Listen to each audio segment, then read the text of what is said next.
L'émotion était vive du côté du directeur sortant de l'hôpital régional de Ziguinchor lors de la passation de service.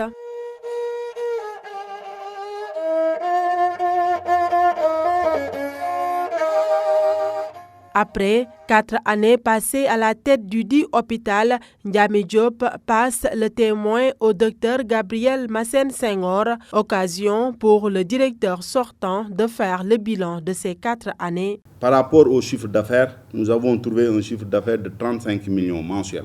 Nous avons amené le chiffre d'affaires à 70 et nous avons même effleuré un peu les 100 millions. Nous avons construit aujourd'hui le centre de diabète.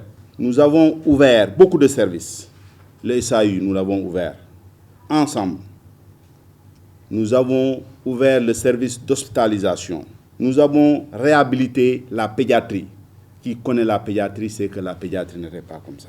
Vous avez tous entendu, vous avez les radios où les gens criaient disant qu'à l'hôpital régional, il n'y a pas de réanimateur ou de médecin réanimateur. On n'avait que des DS pour gérer le service.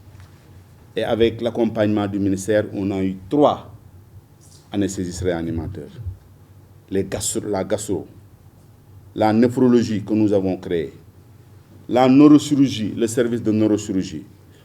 Nous avons créé beaucoup de services. Bref, en 3 ans ou en 4 ans. Précédemment, médecin-chef du district sanitaire de Yeumbeul, le nouveau directeur s'engage à assurer la bonne marche de l'hôpital afin de donner aux populations des soins de qualité.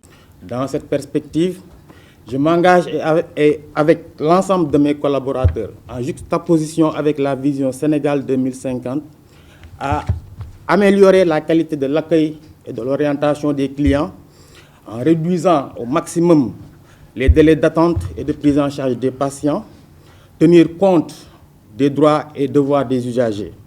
L'on veillera scrupuleusement donc au respect des horaires de travail. Optimiser l'utilisation des ressources disponibles en renforçant la gestion rationnelle et efficiente des moyens humains, matériels et financiers.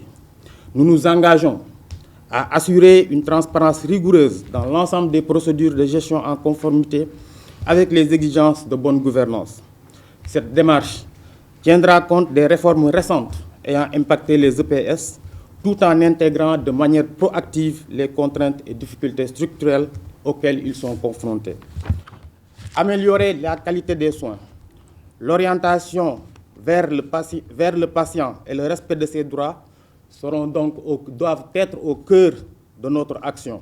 Malgré les efforts consentis par le directeur sortant pour faire avancer l'hôpital, il reste encore beaucoup à faire dans cet établissement sanitaire qui se trouve aujourd'hui dans une situation compliquée.